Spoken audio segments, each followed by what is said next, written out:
Hello everybody, this is The Horror Sickness and I'm back today with part 4 of my collection overview. As always, we're going to head straight into it. Real quick, just want to mention I'm going to have to whiz through this a bit quicker than normal. Unfortunately, YouTube in all its wisdom has decided to stop me from having over 15-minute uploads. So I need to crack through these a little quicker. I've already recorded this, but it ran over a little bit, so I need to redo it. And I've probably just wasted about 30 seconds telling you that, so let's just get straight in. First up, this is Brain Dead from 1992. It's a classic, you all know it, also known as Dead Alive. A young man's mother is bitten by a rat monkey and then goes around biting other people and so on and so on, and there's loads of guts and gore and blood and all that good stuff. Is it the goriest film ever made? Yeah, it probably still is actually. It's definitely the bloodiest, going by the amount of blood that they used, especially in the scene, as you all know, with the lawnmower.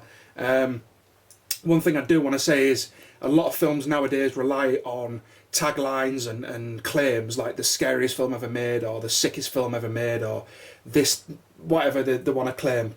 This film never claimed anything. It was the fans, the people that enjoyed the film, that ended up claiming it for it as the bloodiest film of all time. And to say that 20 years on it still stands up to that tag is absolutely brilliant. I'm hoping in about 5 years' time we get a 25-year anniversary and we get some really cool editions of this.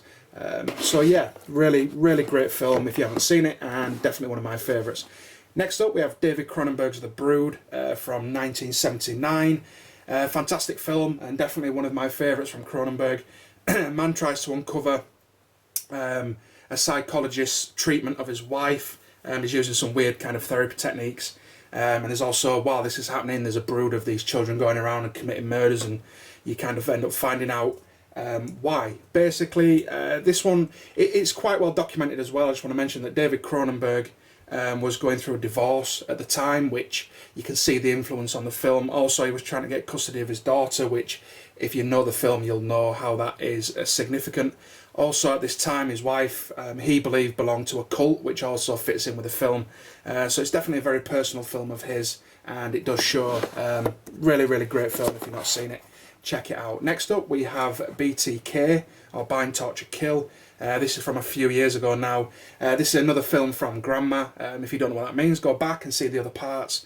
The links are in the description. I mentioned it before. Basically, this one I haven't watched. I've not got around to watching it yet. I have heard from a few people that it's fairly decent. I wasn't expecting very much. I am aware of the story behind it. It's inspired by the true story of a serial killer in America known as Dennis Rader. So I'm aware of all that, but not got around to watching it yet, and not really expecting a great deal, but from what a few people have told me, it's a pretty decent watch. Next up, from 2002, so a decade old now, we have Bubba Ho-Tep. Fantastic. Elvis, played by the legendary B-movie star Bruce Campbell, and Ozzie Davis is there as JFK. They're both in this nursing home, in an old people's home, and they have to protect the people that are in there from this mummy that comes on the loose and is after people's souls. And it's more of a comedy than a horror, to be honest with you. It's not scary, it's not particularly gory, but it's just so well done. Really big favourite of mine. And yeah, the other thing as well, if you watch until the end of the credits on this one, a message comes up saying that Elvis will return in Bubba Nosferatu. And I know that there's been talk of this film coming out for a long time, for a lot of years. Also, I do know that Paul Giamatti was one of the people that's kind of really pushing to get that film made. He wants to be in it as well. Apparently he was supposed to play Elvis's manager in the film, and it would be a prequel to Bubba Ho-Tep, so hopefully they do something with that. Real quick, as I say, we're doing it a rush, but I just want to head to the table. And also you get this really nice booklet. It's got some of the behind the scenes stuff, things about the special effects and all that, cast and crew, and yeah, just a nice little edition. An even nicer edition is this one. A bunch of you are going to know this anyway, it's nothing massively special, but this is a Bubba Ho-Tep Elvis jumpsuit limited edition. It says limited edition, I'm not sure exactly how many numbers there were. There is a bunch of special features on there, not as much as on the other version, but still a really nice thing to have. I can't show you it exactly because it is sealed. I've never unsealed it, having the other edition just meant that I didn't have to. So, but there we go, a really good film. If you haven't seen it, definitely check it out. and a couple of different versions there of Bubba Ho-Tep. Next up we have Cabin Fever. This one is from the same year really, 2002 I believe. I don't know about this film. It really confuses me. It's not the film itself. It's basically a homage cabin teen movie. Nothing really new or very special to it. And also, I'm not the biggest fan of Eli Roth. The only reason I am confused is that I quite like it. I know that it gets a lot of stick. I hear people saying how bad it is and what they hate about it. And in the main, a lot of these people have very decent arguments, and I can see why they would dislike it. But for whatever reason, I just don't mind it. I think it's a decent enough film. The gore's pretty good, and I quite enjoy it. I have seen the follow-up, which I don't have, and the reason I don't have it is because I have seen it and it's crap. Next up, we have Candyman. This is from 1992, which makes it 20 years old, which is crazy. A murderous soul with a hook for a hand is accidentally summoned to reality by a skeptic grad student. So she goes investigating his local urban legend and just about manages to bring him back. And yeah, it all goes from there. I was going to say it's a great underrated film, and I think a few years ago if I'd have said that I'd have probably been right. But gladly now it's actually rated. I think a lot of people who have gone back and watched it realise it's actually a really good movie. It was kind of unfortunate that it came out at a time where I think horror in general was on a downward spiral. The 90s for me is probably the worst decade for horror in the whole. But there is little gems that come out, and in 1992 I think Candyman was that one. As I say, unfortunately, because of how unpopular or how bad in general horror movies were at that time, it kind of got skipped over. But luckily people are going back and taking a look at it, and it's a favourite of mine. I really like it. Next up, we're going to be taking a look at the 3 cannibal movies that I have. As I said, I'd like to take a bit more time about these, but we really need to rush on with it. This one first up is Cannibal Apocalypse.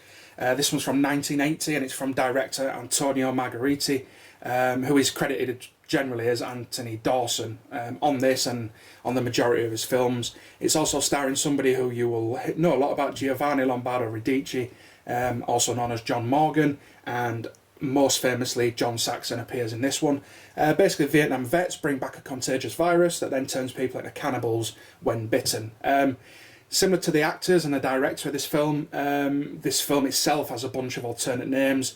Cannibal Massacre, Cannibals in the City, Cannibals in the Streets, Invasion of the Flesh Hunters, Savage Apocalypse, Savage Slaughterers, The Slaughterers, and the list goes on. I'm sure there's more. Generally working titles, but you do find that these kind of cannibal movies and Italian movies of around that time, they get re-released in different areas and at different times under different names, probably as a way to kind of get away from the ratings board and stop it from being cut. This is the uncut. This is a Euroshock collection version that I have. The film itself is not actually a favourite of mine from the genre. To say it's a cannibal movie, there's not that much cannibalism in the film. Don't get me wrong, it does have its moments. There is a girl having her breast torn away and eaten. There's a section with a doctor having his tongue bitten out and then spat next to his dying body. A garage mechanic having his thigh sliced like a slab of beef. And best of all, the main scene, the one that everyone comes back to, is Charlie having his stomach blown through, and then the camera lingers and looks through the hole. And it's just a really well done piece. The gore itself isn't very offensive as such. But Gianetto De Rossi, who was responsible for the effects in this one, as well as Zombie and The Beyond and Living Dead at the Manchester Morgue, does a really, really great job. This version I have, as I say, is uncut and does include the killing of the rats with the napalm, but thankfully, as far as I can tell, that's the only example of animal death in the film, which these kind of films are famous for, and I cannot agree with personally.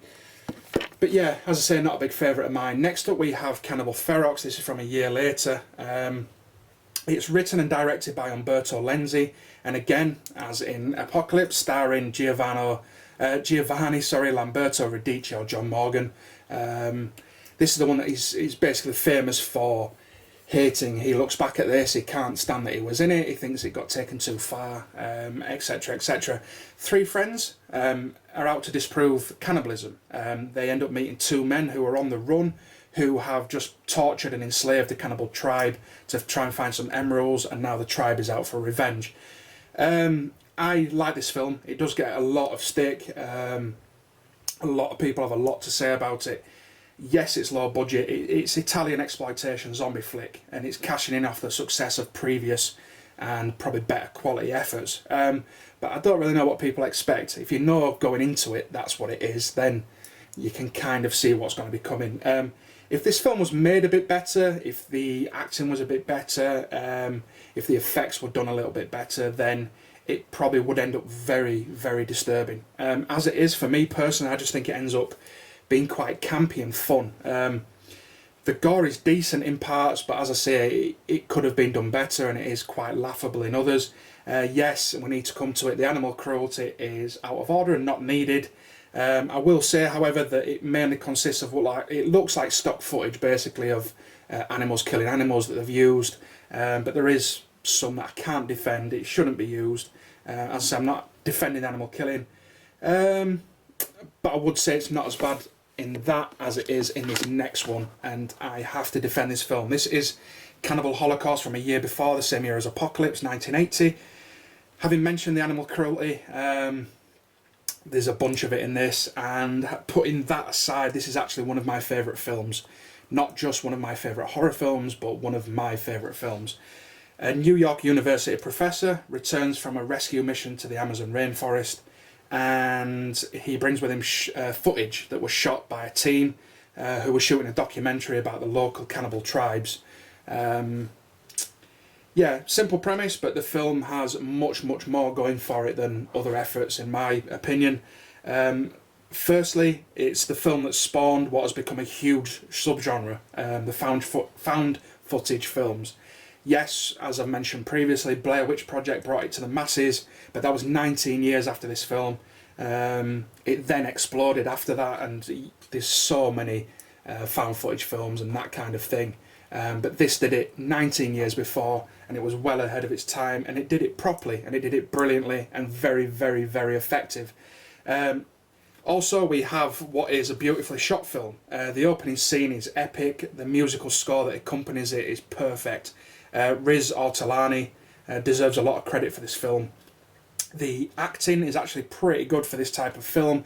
It is fairly bad in places, but compared to other efforts, it is pretty decent and fairly realistic. The message throughout the film is really strong as well. The idea that barbarity can be innate in all humans. So, you know, these people go along to film these cannibal tribes, and what we think are, you know, backwards people living in the past, disgusting, horrible, shouldn't be doing it, blah, blah, blah. And what we do find out is that so-called civilized people can be just as bad, if not worse. So there is a really strong underlying message. There's also a really strong underlying message about media and how media get involved, and how they can be against one thing but you then show other things. And there is, if you watch it a few times, some really strong messages there. The film is real, it's genuine, and it's honest. It's a truly unique experience, and don't get me wrong, if you do end up watching it, if you've not seen it, you're in for a bit of a shock. But it is not just some gory novelty like Ferox and some of these other ones. It's got a lot more to it, and for me it's an absolutely fantastic film. So yeah, really sorry I've had to rush through it. I'm going to try and find a better way to do this, but I needed to get a video up. It's been a little while since I've done it. But that is it for today. Again, I'll give you a quick clue. If you can just see that, you probably guess what the next film is for part 5. But thank you very much for watching. Please leave me a comment below. Let me know what you think so far of the series. Also, take a look. There will be trailers for all the films that I've shown. There'll be links to the special edition of Bubba Ho-Tep, so you can check that out if you like. There'll be some other links and different bits. Just have a look in the description. Also, there'll be a link to the horror sickness on Facebook. If you want to go and give that a like, that'd be much appreciated. For now, that's it. This has been the Horror Sickness. Thank you very much for watching. Take it easy, everybody, and stay sick in the head.